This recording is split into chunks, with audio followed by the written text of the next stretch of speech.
주요 노동 현안 해결에 앞장서온 정의당 류호정 의원이 함께 일하던 비서에 대한 부당 해고 논란에 휩싸였습니다. 법적으로 따져도 큰 문제는 없어 보이긴 하는데 처음부터 논란이 커지면서 정의당 정체성 문제까지 불거진 이유는 무엇일까요? 이대관 기자의 보도입니다. 지난해 10월 문 대통령이 시정연설을 하기 위해 국회에 들어설 때 정의당 류호정 의원은 중대재해기업처벌법 제정을 큰 목소리로 촉구했습니다. 김영준 노동자 기억하십니까? 중대재해기업처벌법 제정 잊지 말아주세요. 이렇게 노동 현안에서 누구보다 큰 목소리를 내는 류호정 의원이 자신과 관련된 노동 문제로 고초를 겪고 있습니다. 지난달 말 류 의원의 비서 해고 논란이 처음 불거졌을 때만 해도 단순한 해프닝으로 끝나는 듯했습니다. 한 당원회의에 근로기준법을 어긴 부당해고라는 주장이 제기되자 류 의원은 절차상 실수가 있었을 뿐 해당 비서와 오해를 풀었다고 밝히면서 금방 잦아든 것으로 보였습니다. 그런데 해당 비서가 정의당 성추행 사건을 논의하던 전국위원회에서 이 문제를 공식 제기하면서 논란이 다시 커졌습니다.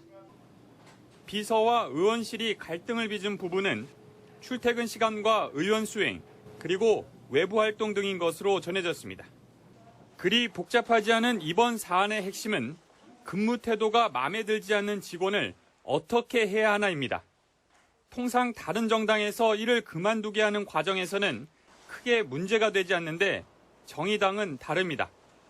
당 강령 곳곳에 담긴 대로 정의당의 핵심 가치는 곧 노동이기 때문입니다. 다른 정당보다 노동의식 관련 잣대가 엄격할 수밖에 없습니다. 무조건 법대로가 정의당에는 통하지 않는다는 의미이기도 합니다.